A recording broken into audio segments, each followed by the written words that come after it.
खुलुमबाय गोजोन फुंबिलिनि गासैबो बड'लेण्ड बुब्लिनि अनसायगिरिफोरखौ बरायग्रोबाय। दिनै 23 सेप्तेम्बर सनिबारनि फान्जामुथिखौ फरायथिनो लादों आं गेवलां हाज'वारिया। फान्जामुथिनि गिबियाव दं मेष राशि। नोंथांनि खामानि मावनायनि फिथाइया दिनै एसेयावनो फेलें जानो हागौ। दिनै नोंथांनि साननायफोरा एसेयावनो फेलें जानायनि लामायाव। वृष राशि। नोंथाङा दिनै नोंथांनि देहाखौ मोजाङै लाखिनो हागोन। दिनै नोंथांनि देहाया बेमार आजारनिफ्राय मोजाङाव फैनो हागौ। मिथुन राशि। दिनै नोंथाङा जुलिनि बेन्दोंआव गोग्लैनो हागौ। जायखौ मोजां मोनो बेखौ नोंथाङा मोननो हागौ। कर्कट राशि। दिनै नोंथांनि सुथुरफोरा खमायगोन। सुथुरफोरा नोंथांनि खामानि मावनायखौ मोजां मोननानै नोंथांजों गोरोबनानै खामानि मावनो लुबैगोन। सिंह राशि। नोंथाङा दिनै गोबां खहा जानो हागौ। दिनै नोंथाङा सांग्राङै थानाया मोजां। कन्या राशि।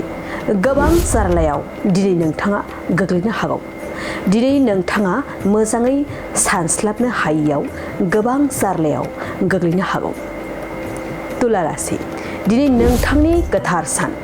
नोंथांजों लोगोसे नोंथांनि नखरनि सोद्रोमाफोरनि थाखाय दिनै मोजां दिन जागोन। वृश्चिक राशि। नोंथाङा दिनै देहाखौ मोजां मोननाय नङा। दिनै नोंथाङा उदै खर' सानाय जानो हागौ। धनु राशि। नोंथांनि दोहोन दौलतआ दिनै बारायनो हागौ। दिनै नोंथाङा बेफार फालांगि जायखिजाया खामानियाव मुलाम्फा जानो हागौ। मकर राशि। दिनै नोंथांनि दिना खस्थ'यैनो जोबनो हागौ। खामानिफोरखौ नोंथाङा खस्थ'यैनो गेजेरजोंब्लाबो मावफुंनो हागोन। कुम्भ राशि। मोजां खामानि मावनायनि थाखाय नोंथाङा गोबां मानसिजों मिथिजागोन। नोंथांजों लोगोसे नोंथांनि नखरनि मानसिफोराबो गुबुनजों सिनायजागोन। मीन राशि। दिनै नोंथांखौ मान बावगोन। गुबुननो मोजां खामानि मावना होनायनि थाखाय नोंथाङा बरायजागोन। दिनै सानसेनि राशि फरायथिनायाबो एसेनोसै। आसा खालामो नोंथांनि दिनैनि साना मोजाङै मोजां थांगोन। बेखौ बड'लेण्ड बुब्लि नखरनिफ्राय मिजिंथिबाय। गोजोन्थों।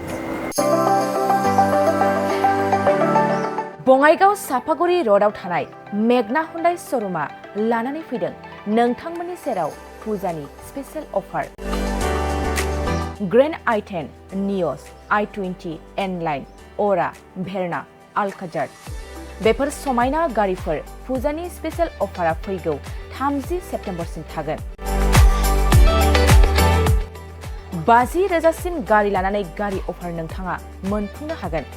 अब्ला मानोथो गोबाव खालामनो? थाबैनो नोंथाङा बङाइगाव सापागुरि र'ड एबा लामा सेराव थानाय मेगना हुन्डाइ श'रुमाव नोंथांनि फसायनाय गारिखौ लाहैदो।